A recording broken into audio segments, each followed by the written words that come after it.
when Democrat prosecutors indicted President Trump not once, not twice, not three times, but four separate times.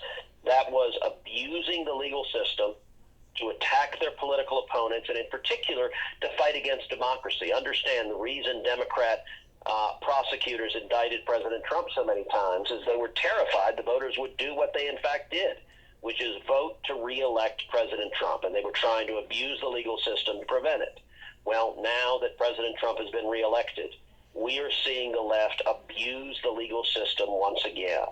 Every single day, President Trump and the Trump administration are being sued. They're being sued by left-wing activist groups. They're being sued by Democrat state attorneys general. And these lawsuits, they're seeking out radical left-wing judges. They're forum shopping.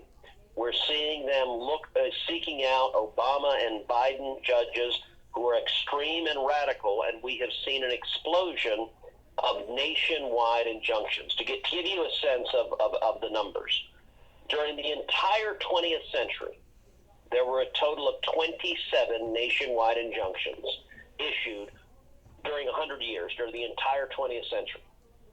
Then you fast forward to Bush, Obama, and Biden since 2001. Under Bush, Obama, and Biden, there were a total of 32 nationwide injunctions. So they became a little bit more common, but nonetheless, 32 over 8 years of Bush, 8 years of Obama, and 4 years of Biden.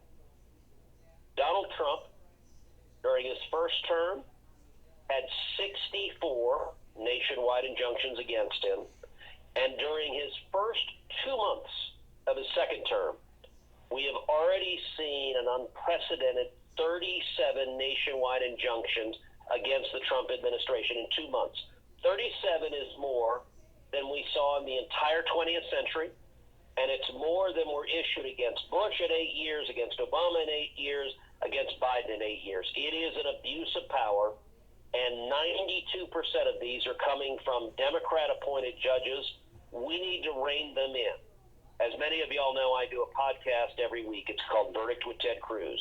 Today's podcast is entirely on this topic of nationwide injunctions, how we rein it in, what are the constitutional checks and balances, including impeachment, including Congress restricting the jurisdiction of judges. And so I do a deep dive on today's podcast on all of the measures that are available. But the most direct and the most important is going to be appellate review. We need the courts of appeals to reverse these lawless nationwide injunctions, and we need the Supreme Court to do so as well. And that's something that I am calling for and fighting for, and I'm going to keep on fighting for.